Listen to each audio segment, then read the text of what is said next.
Hey, this is Chris Spiker. I'm Eric Goldstein. We are here with Chuck Church from the Palmdale Chamber of Commerce. Hey, welcome, Chuck.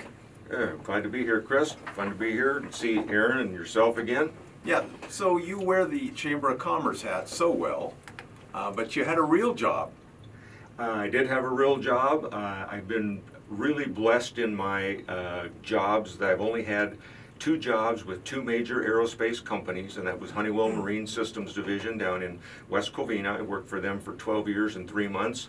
Then I came on board with Northrop in 1984 before they became Northrop Grumman. Started working on the B-2 program, which at the time was very secretive. We couldn't even talk about it until 1988. And I spent my whole 29 years and 3 months with Northrop Grumman, all working on the B-2 program. So I'm still a very strong proponent of Northrop and Northrop Grumman. Great place to work, and I encourage young people, if you like math, science, mathematics, get into engineering, and there are always possibilities for you. Whether it's at Boeing, whether it's at Northrop Grumman, Lockheed, BAE, there's always opportunity for you there. If you've got a certificate and if you can pass the a couple of proficiency tests, you'll be hired.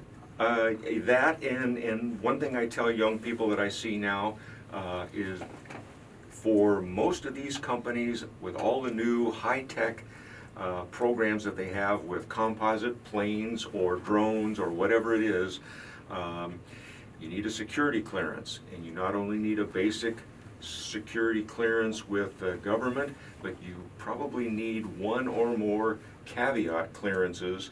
Like I had a basic disco clearance, which almost everybody gets. I mean, I had one for 12 years. You've never been to the disco before? No, I've never been to a disco. Okay. Well, we had, a couple of those, but Okay. that was back when my hair was over my ears. Then you need a caveat clearance, and I needed one for the B-2 program. Very, very restrictive because it was such a highly secretive program. Right. We couldn't even talk about it. Contract was awarded in '81. I went to work for him in '84. And we couldn't even talk about anything about the program until they did the official rollout up here in November of 1988. Well, I knew you were going to be on the show today because earlier the B-2 did a flyover. Oh, And, okay. and every time that you're in the neighborhood, that B-2 flies over. I don't know how you work that. One year in September, we used to have an event called the Taste of Palmdale. Yeah, I And remember that. A couple of years we had it in Ponsalon Square. A couple of years we had it just outside of Macy's in the mall. And 1 year we had, Jim Ledford, the mayor, was there, and a couple of the councilmen, and a B-2 flew over at like 5 o'clock. And everybody gave me credit for having the B-2 fly over there.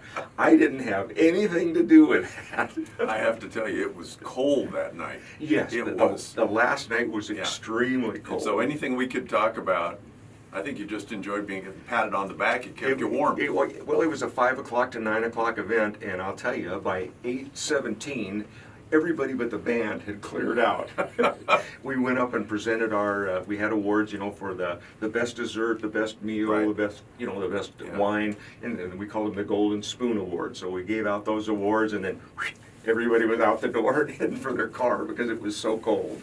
Well, you've been so involved as a volunteer and very active when you were working.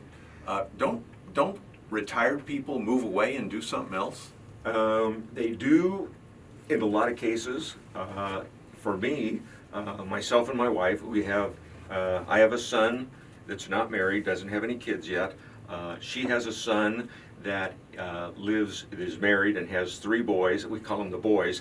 Gosh, they're 18, 17, and 15 now. So Yeah. they're almost, They're two, big. two of them are driving, and we've got these pictures in the bathroom, of them all in diapers together, and it's like, geez, you little rascals, and now you're all 6'1", 6'2". And they're in the area. Well, actually, they're down in Temecula. Gotcha.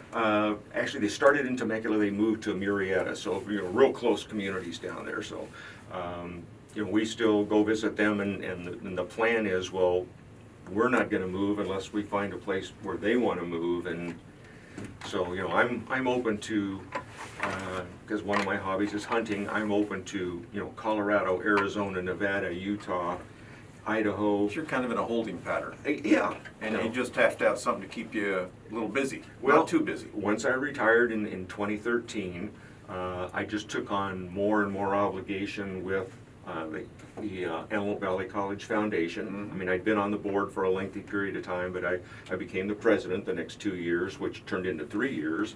And then I ended up being the chairman for the second time at the Palmdale Chamber of Commerce. 4.5 years ago, I joined the Palmdale Rotary, and that pretty much keeps me, well, and also in the Edwards Air Force Base Civ Mill Group. So that keeps me pretty much occupied. The only thing I haven't really gone head over heels into was the Antelope Valley Board of Trade, only because I just wouldn't have time to justify. right. I couldn't do everything for everybody and justify all of them. And you're running for office? No. No politics? No politics. You probably have enough politics. I'm trying to run away from that. My wife says, you should run for mayor. I say, no, I don't want to run for mayor. Well, let's talk a little bit about the importance of a chamber of commerce to a community. Our chamber, and any chamber, is really the liaison or the conduit between small, medium, and large businesses and the city. A lot of organizations are intimidated by going to the city, but they don't have any problem contacting the chamber, and we're always glad to point them to the department or the person if we know specifically a person, and whether it's in the building codes or whether it's permits or whatever it is, we know where to send them. The chamber knows people. Yeah, and we have the latest updated data. Here, year and a half ago, whatever they changed the tax rates in the middle of the year, July 1st. So everybody that was charging sales tax, you had to charge the new rate. And then we've got this continually escalating payroll thing to get to the minimum wage, get up $15, whatever the number is now, and you need to know when to do that. For a small business, that's a daunting process. Yes, I like the fact that there's a sort of a set in line periodic increase to the minimum pay. However, a lot of small and medium businesses have said they can't afford that, and what I see typically happen is they have to let somebody go in order to pay the people that they maintain. So you keep your best people and you let somebody go because you can't afford to pay the increase in the minimum wage because it's such a quick jump, as opposed to the schedule that an employer has for when they do pay increases. Some of them will look at it quarterly, mid-year, or just maybe only once a year. Yeah, I'm thinking of my own situation as you're talking about that, and I go, well, the boss could always work more, but and you can do some of that, but there comes a point where that's no fun. Yeah. You don't want to have to be doing everything. Right. And you've got, and so what typically will happen is you keep your best people, and you have to let somebody go in order to pay for the increase in salaries that you're going to have to give out. Many years ago, I had to cut expenses, and I dropped my chamber membership, and I found out that's the one thing you want to hang on to. It's not that much money, and it allows you to talk to a lot of great people who are going through the same thing, who may have some words of wisdom for you.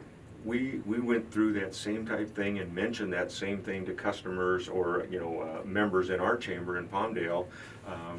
Back we had the Business Outlook Conference in 2007, and then things really started to go downhill. We had the big recession, and it took longer for that to hit up here, but when it did, it hit harder. And we're still starting to get traction now, whereas a lot of the rest of LA County has done their thing and moved on. But we said, don't drop your chamber membership. That's one of the least expensive things, Yeah. and it gives you the most contact with people, networking, the business breakfast, the business lunch, exchanging business cards, and all you need is 1 or 2 clicks, Yeah. and the word of mouth gets out, and you'll be set. And you'll be set. We're talking with Chuck Church, Palmdale Chamber of Commerce. How did you get involved in the Palmdale Chamber?